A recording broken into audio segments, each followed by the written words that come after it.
جنت کے دروازے پر نام محمد صلی اللہ علیہ وآلہ وسلم۔ جنت کے دروازے پر نام محمد صلی اللہ علیہ وآلہ وسلم تحریر ہے۔ شفا جلد اول صفحہ نمبر 228۔ لوح محفوظ کی پیشانی کا جھومر اسم محمد صلی اللہ علیہ وآلہ وسلم۔ حضرت ابن عباس رضی اللہ تعالیٰ عنہما فرماتے ہیں کہ لوح محفوظ چمکدار موتی سے بنا ہوا ہے۔ اس کی لمبائی آسمان و زمین کے درمیان فاصلے اور چوڑائی مشرق و مغرب کی درمیان مقدار کے برابر ہے۔ اس کے کناروں پر موتی اور یاقوت جڑے ہوئے ہیں۔ اس کا قلم نوری ہے اور اس کی پیشانی پر نام محمد صلی اللہ علیہ وآلہ وسلم تحریر ہے۔ تفسیر روح المعانی پارہ نمبر 30 صفحہ نمبر 107۔ امام قرطبی علیہ رحمہ نے حضرت ابن عباس رضی اللہ تعالیٰ عنہ کے حوالے سے ہی یہ تصریح کی ہے۔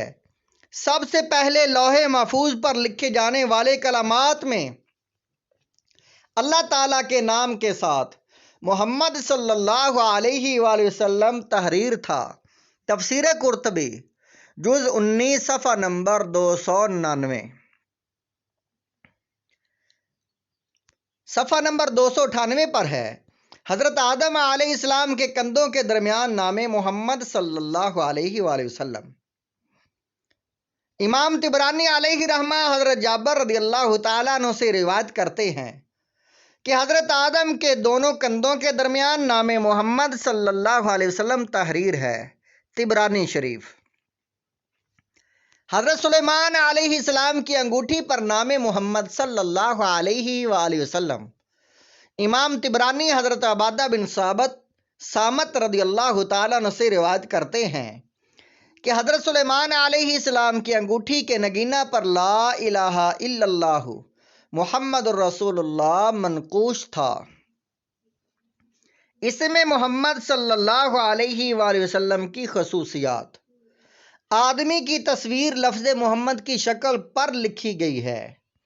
لفظ محمد کی پہلی میم آدمی کا سر ہے۔ ہاں آدمی کے 2 ہاتھ ہیں۔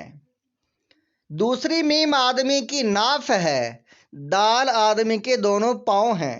سیرت محمدیہ ترجمہ مواہب الدنیا جلد 2 صفحہ نمبر 32۔ امام قسطلانی۔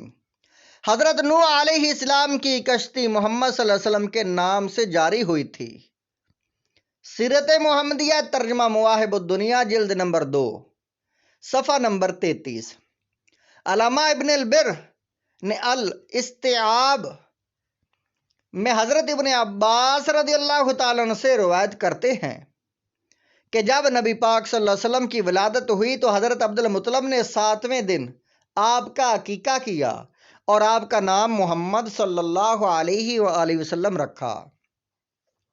ان سے کسی نے کہا اے ابو الحارث آپ کو ان کا نام محمد صلی اللہ علیہ وسلم کیوں رکھا؟ آپ نے جواب دیا کہ میں نے ارادہ کیا ہے کہ اللہ آسمانوں میں اور تمام اہل زمین آپ کی مداح کریں۔ سیرت محمدیہ جلد نمبر 2 صفحہ نمبر 23۔ حضرت آدم علیہ السلام کے اپنے بیٹے حضرت شیس کو وصیت۔ سبل الہدی والرشاد جلد اول صفحہ نمبر 53 پر امام محمد بن یوسف الصالحی علیہ رحمہ نقل فرماتے ہیں کہ امام ابن عساکر نے حضرت کعب الاحبار رضی اللہ تعالیٰ عنہ سے روایت کیا ہے کہ اللہ تعالیٰ نے انبیاء کرام علیہ السلام کی تعداد کے مطابق حضرت آدم علیہ السلام پر عصا نازل کی۔ آدم علیہ السلام پر عصا نازل کیے انہوں نے اپنے نور نظر حضرت شیس علیہ السلام کی طرف توجہ کی اور فرمایا میرے بیٹے تم میرے بعد میرے خلیفہ ہو، تم تقوی اور مضبوط گروہ کے ساتھ انہیں پکڑ لو، مضبوط گرہ کے ساتھ انہیں پکڑ لو۔ جب بھی اللہ تعالیٰ کا ذکر کرو تو اس کے ساتھ محمد عربی صلی اللہ علیہ وآلہ وسلم کا ذکر ضرور کرو۔ میں نے دیکھا کہ ان کے نام نامی محمد عرش کے پایا پر لکھا ہوا ہے۔ اس وقت میں روح اور مٹی کے درمیان تھا۔ پھر میں نے آسمانوں میں گھوما، میں نے آسمانوں میں کوئی جگہ نہ دیکھی جہاں اس میں محمد نہ لکھا ہوا ہو۔ میں نے حوران بہشت کے سینوں پر، جنت کے درختوں کے پتوں پر، اور شجرہ طوبہ اور سدرۃ المنتہا کے پتوں پر، پردوں کے اطراف پر، ملائکہ کی آنکھوں کے درمیان اس میں محمد صلی اللہ علیہ وسلم لکھا ہوا دیکھا۔ اے عیسیٰ علیہ السلام، کثرت سے محمد عربی صلی اللہ علیہ وسلم کا ذکر کرو، ملائکہ ہر آن ان کا ذکر خیر کرتے رہتے ہیں۔ سبحان اللہ، کیا شان ہے نام محمد کی، ہر جگہ ان کا نام چمک رہا ہے، ہر جگہ ان کا ذکر ہو رہا ہے۔